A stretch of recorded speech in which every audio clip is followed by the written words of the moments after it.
Well, Babushka, I remember when that video came out, and it starts off, she's under the cover, and then boom, when she goes into the chorus, wow.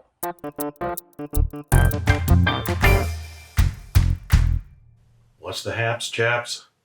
Welcome to a Thursday Collection Connection, where we're playing a game. It's just an excuse to talk about records. It's a game I play with my brother, Plastic Eric, over on the Plastic Soundwave Cult channel.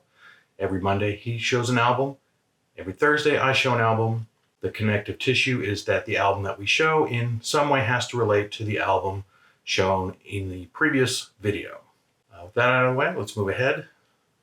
In Eric's last video, he talked about Kate Bush's Never Forever album from 1980. There were a lot of interesting sort of factoids that I tried to follow up on from that album. I should say my listening experience of it is that I own the album, but only as a result of buying the box sets that came out in 2018, I think, the remaster. Prior to that, I only had the album The Sensual World and The Whole Story, which was the compilation sort of her years up to that point, released in 1986, I think. But I got a box set comprising all of her first 6 albums, I believe, and Never Forever is the third on there. And even though I had given it a play, I think I had given it 1 play. I will say that Army Dreamers is probably my favorite one from there. I like the sort of capricious flitting of the melody while being an anti-war song. And Babushka is probably the biggest song from there. Not my favorite. I like the verses better than I like the chorus.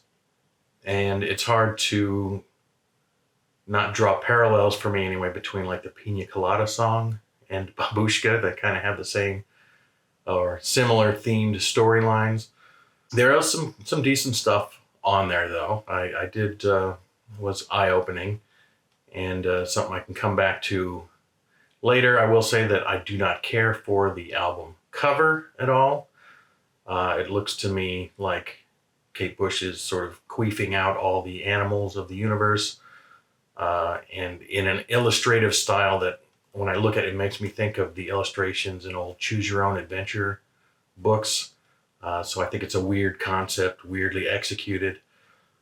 So that turns me off sort of as I can be very shallow in the visuals. If I think an album has a terrible album cover, it can be a tough hill for me to get over mentally.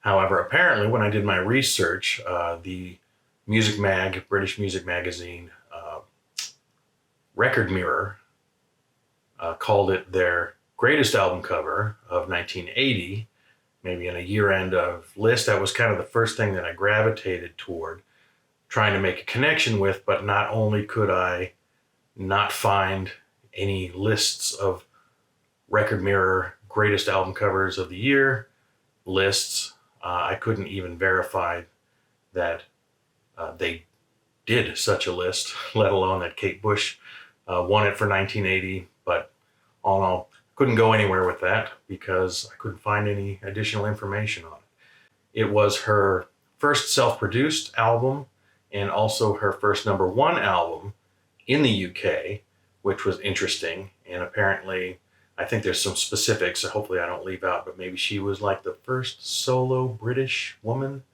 to hit #1 in the UK.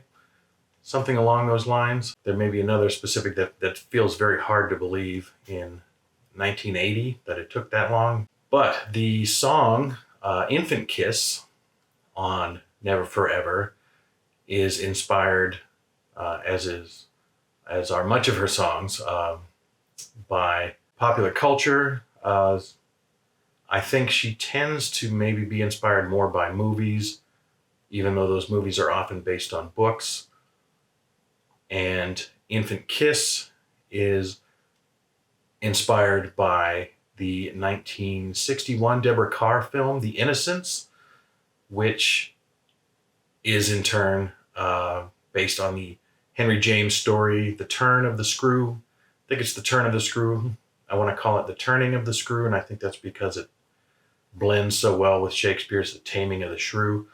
But I think it's just The Turn of the Screw, in a plot line that was also played out in The Haunting of Bly Manor, which is something more recent you may be familiar with,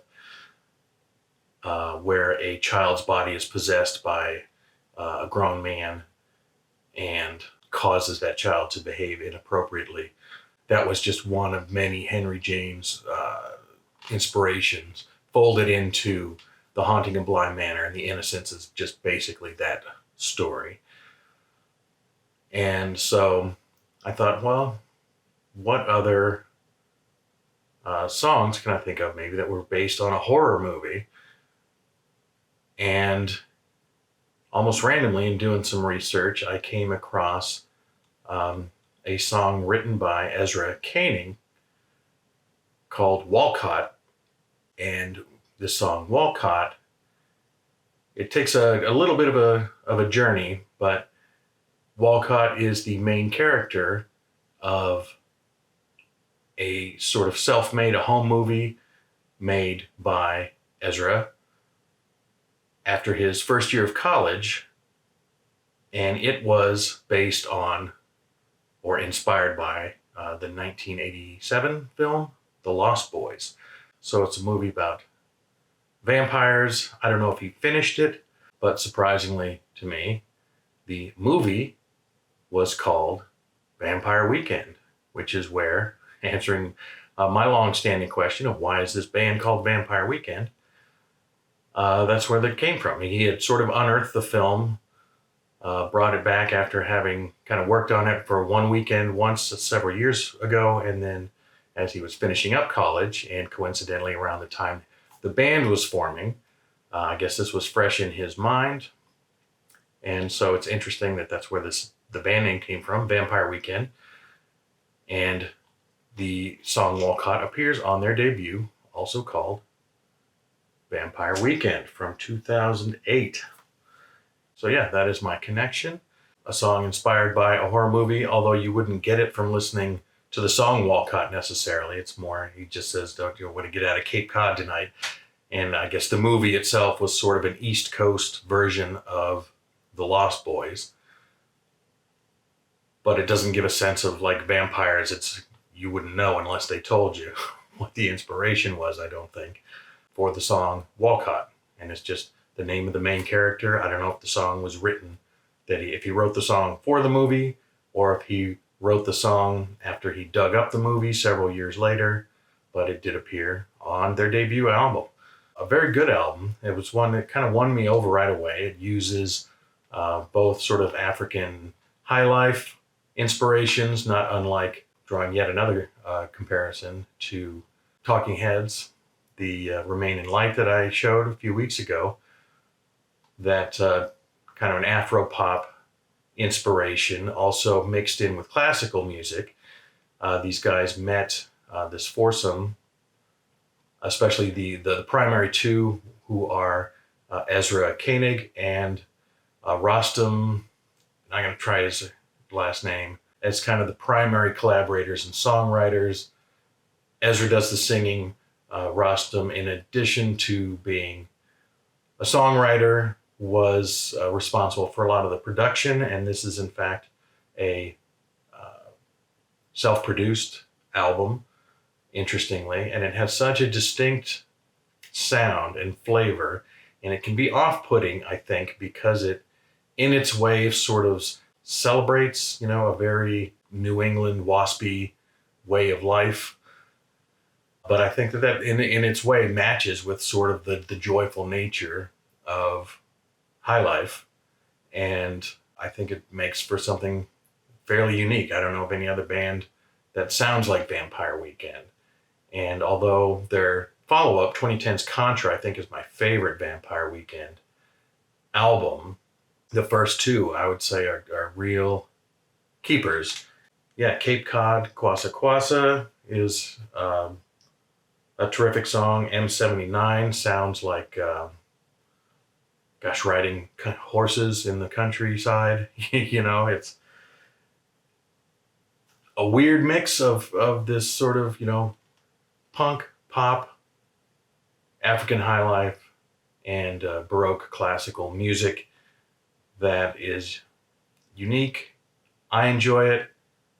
I won't get too deep into it, but yeah, it's 4-piece from the East Coast. I forget where it was they met, if it was in New York or if it was around Cape Cod, or if that's just where Ezra Koenig is from. I will throw that over to Eric. The first Vampire Weekend self-titled debut album from 2008 on XL Recordings. Good stuff. I will mention that because this is not exactly square and I couldn't find a good scan of the cover online, that I figured, okay, well, the CD itself, because it comes in this slipcase, the booklet will be square, but it doesn't have the Vampire Weekend on it. So when I did the graphic earlier, that was me scanning this and putting the text on it to recreate the album. And I think I did a damn fine job of it, to create something that was square, because I'm just that anal. And yeah, so anyway, Vampire Weekend. Over to Eric. Look for his response on the Plastic Soundwave Cult on Monday. And in the meantime, that's all I have. So I thank you for watching, and bye-bye.